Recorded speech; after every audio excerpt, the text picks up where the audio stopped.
অবশেষে সব জল্পনার অবসান। রোহিত শর্মার অবসরের কয়েক দিনের মধ্যেই ভারতীয় ক্রিকেটে আরও এক যুগের অবসান। কিংবদন্তি ক্রিকেটারের অনুরোধ, বোর্ডের অনুরোধ সবকিছুকে ফিরিয়ে দিয়ে টেস্ট ক্রিকেট থেকে অবসরের ঘোষণা করে দিলেন বিরাট কোহলি। সোমবার সকালে সোশ্যাল মিডিয়ায় নিজের অবসরের ঘোষণা করেন প্রাক্তন ভারত অধিনায়ক। দীর্ঘ 14 বছরের অসাধারণ ক্যারিয়ারে ইতি টানলেন বিরাট কোহলি। 36 বছর বয়সী কোহলি ইনস্টাগ্রামে একটি বিবৃতি দিয়ে অবসরের ঘোষণা করেন।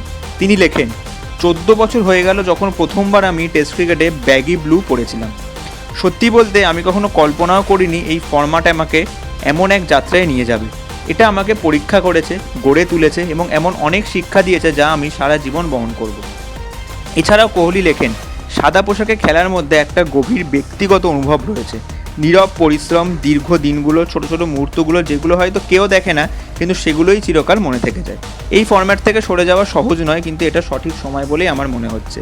আমি আমার সবটুকু দিয়েছি, আর এই ফরম্যাট আমাকে তার থেকে অনেক বেশি ফিরিয়ে দিয়েছে। দীর্ঘ পোস্টে কোহলি আরও লেখেন, আমি কৃতজ্ঞতায় ভরা এক হৃদয় নিয়ে সামনের দিকে এগিয়ে যাচ্ছি, খেলার জন্য, আমাদের সতীর্থদের জন্য, আর সেই প্রতিটি মানুষের জন্য যারা আমাকে এত কিছু অনুভব করিয়েছে। অনেক প্রাপ্তি যা ভোলার নয়। আমি সবসময় হাসি মুখেই আমার টেস্ট ক্যারিয়ারের দিকে ফিরে তাকাবো।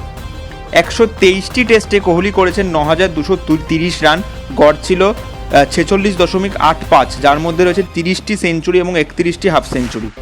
তার সর্বোচ্চ রান অপরাজিত 254, যা 2019 সালে দক্ষিণ আফ্রিকার বিপক্ষে পুনের মহারাষ্ট্র ক্রিকেট অ্যাসোসিয়েশন স্টেডিয়ামে তিনি করেছিলেন। ঘোষণার আগের দিন শনিবার কোহলিকে বিসিসিআইকে জানিয়েছে তার অবসরের সিদ্ধান্ত। বিসিসিআইয়ের এক সিনিয়র কর্মকর্তা তাকে সিদ্ধান্ত পুনর্বিবেচনা করতে বললেনও, কিন্তু কোহলি তার অবস্থানে অনড় থাকেন এবং চিরকালের জন্য টেস্ট ক্রিকেটকে তিনি বিদায় জানান। সাগ্নিক দত্তের রিপোর্ট, ইনসাইড স্পোর্টস বাংলা।